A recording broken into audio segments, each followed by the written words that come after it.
in order to grow, you've got to learn to be in that discomfort zone. It's real easy. We fall into the comfort zone and you just kind of cruise along.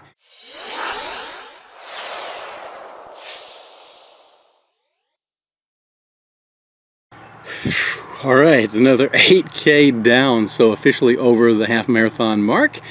Roughly just a little over 15 miles completed at this point. And so also completed chapter 3 of Can't Hurt Me, David Goggins. So let's get back into that. And then I'll tell you about the run and how that's going.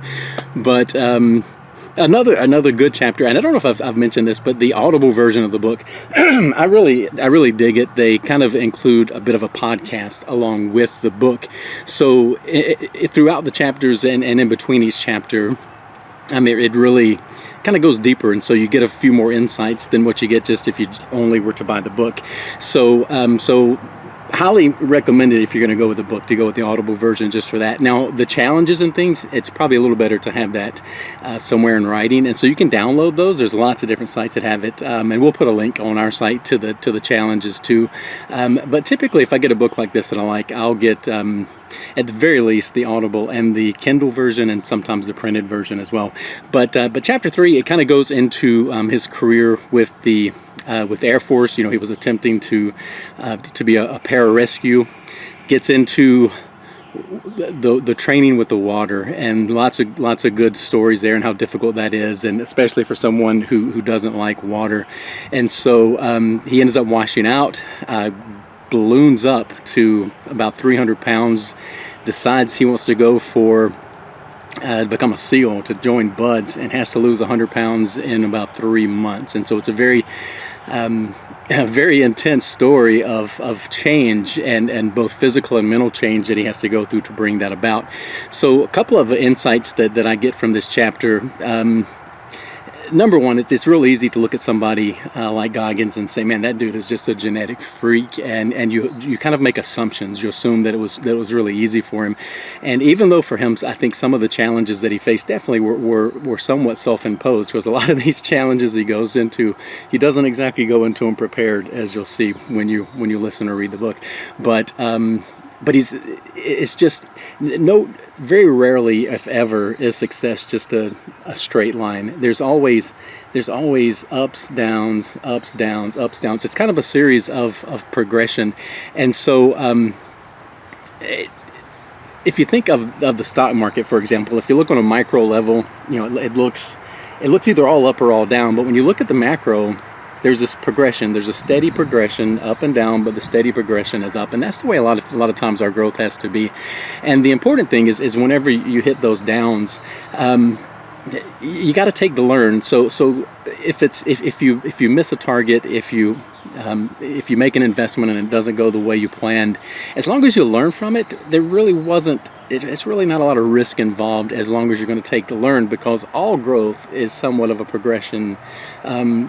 With ups and downs along the way. So as you see this, he hits several of these. I called him in the last video never again moments, and he has several of these because he says, never again am I going to do this, and he changes his course, and then he sinks back, and then, well, never again am I going to do this, and then he goes back up and then changes course again.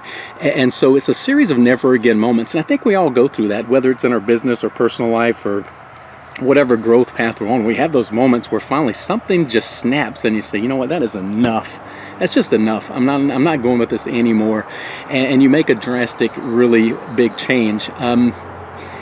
In the book, he's making these big drastic changes, and yes, some of these never again moments can lead to a big drastic change, but I want you to remember, sometimes the biggest, most drastic change you can make is just that very first small step. You got to do something. And so this book, or this chapter, is a lot about in order to grow, you've got to learn to be in that discomfort zone. It's real easy. We fall into the comfort zone and you just kind of cruise along. And if you set a goal that's even one little iota higher than where you currently are, you're going to have to do things you haven't done before to get to it. Think things you've never thought before. It's going to make you become something different.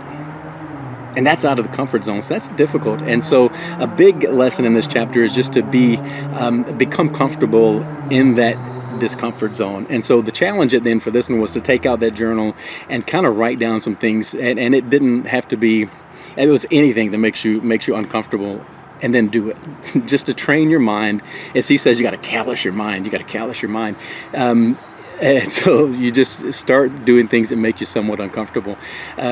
This run, I do enjoy running, but man, it's not always comfortable. I just know that it makes me feel better at the end. But the first couple of steps are always the hardest. So again, sometimes that biggest change you can make is just to take those first few steps to something different, so that you get this big, brilliant idea of what you can become, and it seems almost impossible. And you take those first couple of steps in that direction, and suddenly the little bit of belief kicks in, and you think, man, this could be a better life for me if I would just go for it. So just remember that growth it's going to be a progression, and it's not a steady straight up. It's going to be ups and downs along the way, but you take the learn and the downs, you continue to grow and get more comfortable. John Maxwell, in the book, The 15 Invaluable Laws of Growth, he talked about the law of the rubber band. A rubber band isn't much good unless you stretch it. Well, I don't know that we're going to be much good in our lives unless we're willing to stretch and get in that zone of discomfort, and that's a lot of what this chapter was about. So another good chapter. Now on to the run.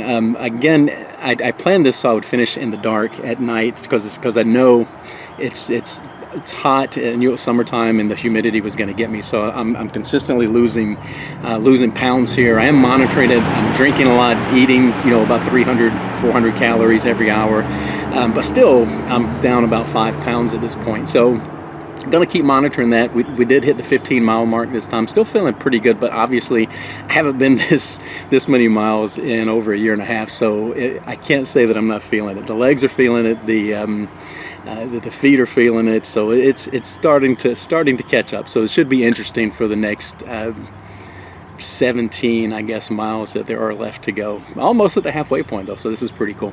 But still feeling pretty good. I'm still changing shirts every time. Again, this is my race. I can be as comfortable as I want, so gonna be another wardrobe change.